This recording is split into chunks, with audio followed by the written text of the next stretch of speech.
yo lo primero que podría decir es por qué uno ha escrito un libro como este, que es el primero, que es un diálogo con mis alumnos, que se lo dedico a mis alumnos, que están allí, muchos de ellos, ¿no?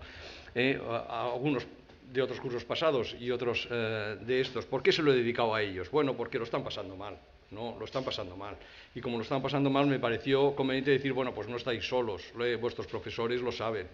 Y se preocupan, pero en muchas ocasiones no sabemos cómo podemos ayudar, ¿no? Porque lo estáis pasando mal. ¿Y cómo se me ocurrió escribir el contenido? Pues se me ocurrió porque cada vez me cuesta más dar mis cursos de Derecho Constitucional y Derechos Fundamentales. No es que sepa menos, posiblemente también, pero me cuesta más porque la realidad me impide poder seguir explicando lo que he explicado hasta ahora o seguir explicándolo como lo he explicado hasta ahora. Y es muy difícil hacerlo de otra forma, porque cuando yo explico derechos fundamentales o Constitución, tengo que explicarle a los alumnos la teoría general, tengo que explicarles lo que es la Constitución española, la teoría formal de lo que es la Constitución española, y después vienen las preguntas, ¿no? Y vienen las decepciones, ¿no? Y vienen los alumnos que no se creen que lo que estoy explicando sea verdad, ¿no? Por ejemplo, explico el derecho a la intimidad o el derecho al secreto de las comunicaciones, ¿no? Como un derecho fundamental protegido por la Constitución. Pues me cuesta explicarlo, me cuesta cada día más explicarlo, y no sabía cómo hacerlo, y se me ocurrió pues decirles el funcionamiento real de lo que está pasando en un libro, ¿no? Aparte de esforzarme en lo que es en clase. Y después también porque muchos alumnos, brillantes o no brillantes, da igual, ¿no? Que tenían expectativas al terminar sus estudios, igual que nosotros, de conseguir un trabajo digno y ganarse la vida, haciendo algo que les pueda interesar, pues cada día lo tenían más difícil. Y aquí tenemos colegas, os agradezco muchísimo que hayáis venido, Fernando y los que te acompañan, pues lo sabes, ¿no? Que te vienen después de 2 años o 3 años a pedirte una carta de recomendación para que los admitan en un despacho. Gente muy bien preparada.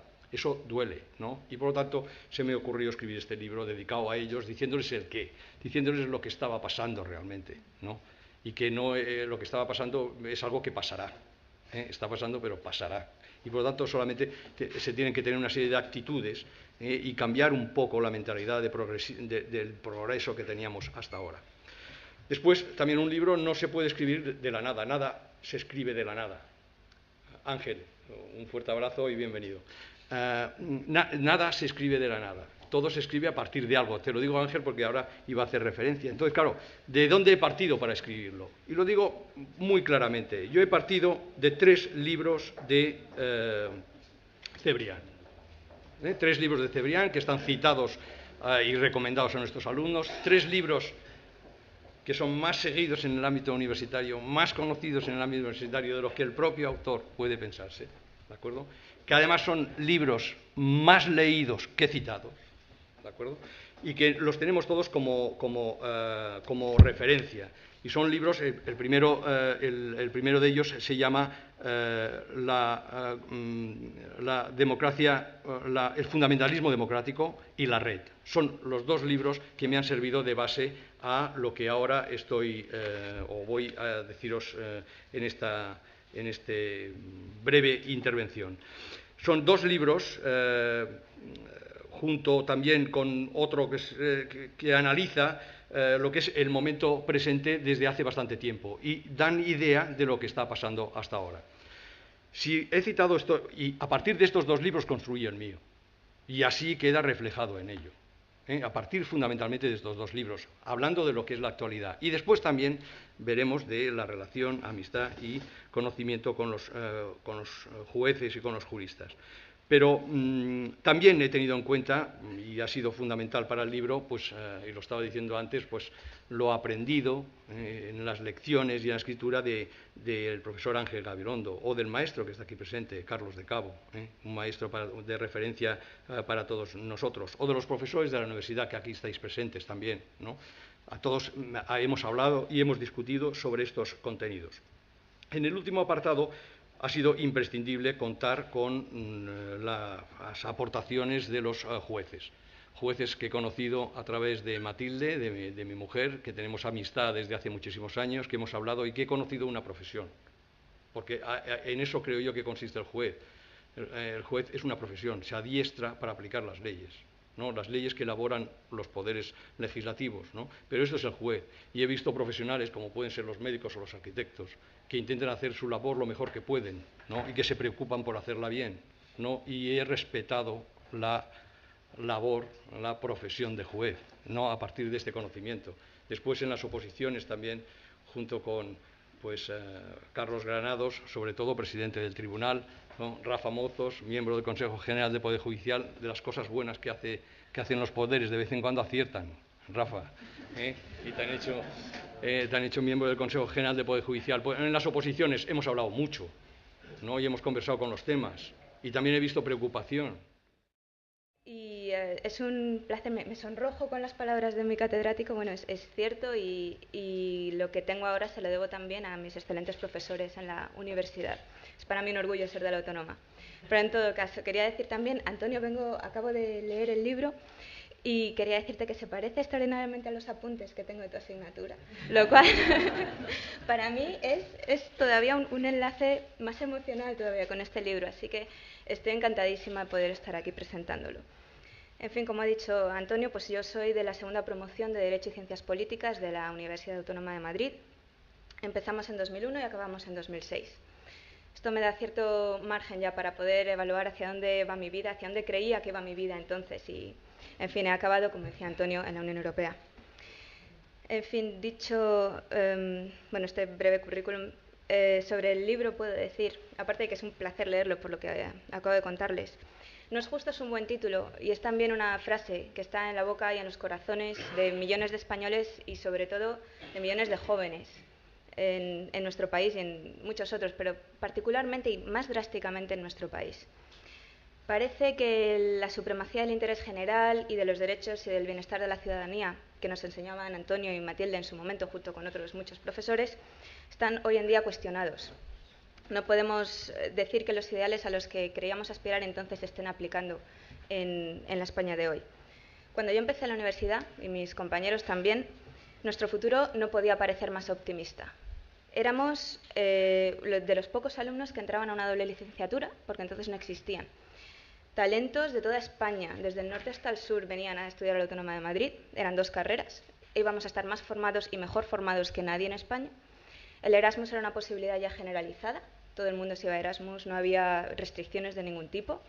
Y fuimos la primera promoción, una de las primeras promociones que tenían acceso a las tecnologías de la información en la facultad y también en casa. O sea, somos la primera generación Internet universitaria, a una información sin límites. De manera que pensábamos que las puertas del mundo laboral se abrían de par en par a nosotros. Y en el principio sí que fue así, pero muy rápidamente, después de 2 años, y no creo que sea exagerado pensar que se tarden 2 años en encontrar un puesto laboral que uno quiera para el resto de su vida o durante un periodo de tiempo, digamos, nos dimos cuenta de que las cosas no eran tan fáciles y que se estaban estropeando a un paso realmente rápido. Los que decidimos opositar, algunos de nosotros, encontramos que a partir del 2008 las plazas o dejaban de salir o se recortaban drásticamente. Los que accedimos a la empresa privada encontramos también despidos a partir de 2010, además de discriminaciones, tengo que decirlo, sobre todo contra las jóvenes profesionales por ver hipotecada su carrera por el riesgo de ser madres, y también horarios abusivos que hoy por hoy nos parecen normales, pero yo les puedo decir, yo vivo en Bélgica y los horarios de la empresa española no ocurren en la empresa belga. Y los que no encontramos lo que buscábamos o lo que creíamos que nos iba mejor en 2 o 3 años, pues emigramos. Sirva de ejemplo que de 20 colegas, de 20 excompañeros de la promoción que he contactado, 10 están fuera de España, 7 de ellos fuera de Europa y 5 fuera de Madrid. Yo, de todas maneras, no me quejo, porque de los que vienen de promociones posteriores a la mía todavía lo han tenido más difícil. En fin, parece que los derechos sociales y laborales que fueron obtenidos tras grandes sacrificios de generaciones anteriores, en nuestro caso ya no se aplican tal y como pensábamos que se aplicarían, y somos la primera generación que va a vivir peor que sus padres. Sin embargo, es necesario lanzar un mensaje de esperanza. Creo que Antonio es optimista, nos transmitía ese sentimiento en las aulas y ahora mismo lo ha conseguido también, y en el libro, por supuesto, también está este mensaje. Se puede cuestionar el sistema, se puede rediseñar, se puede ajustar para que sea más justo. para que los ciudadanos cuenten más y que tengan más fuerza respecto a las instituciones que tienden a perpetuarse y fosilizarse.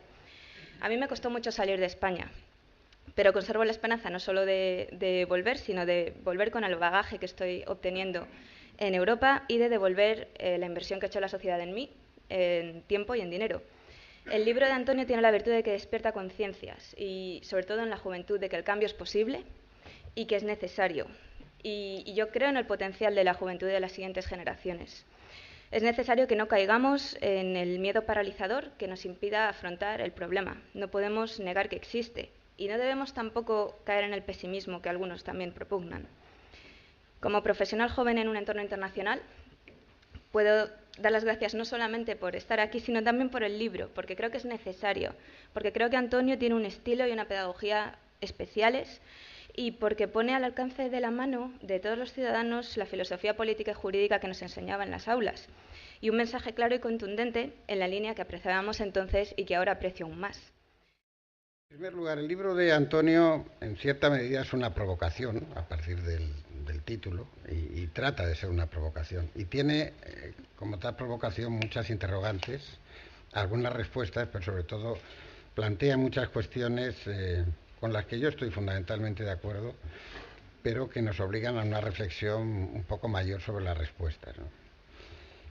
Yo creo que estamos en un momento en el que la democracia occidental está perdiendo prestigio, pero lo está perdiendo a raudales en todo el mundo, ¿no? Hace unos meses que tuve ocasión de cenar en Matignon, en la sede del primer ministro francés. A la salida del Palais Matignon hay una gran lápida que recuerda la Declaración Universal de los Derechos del Hombre.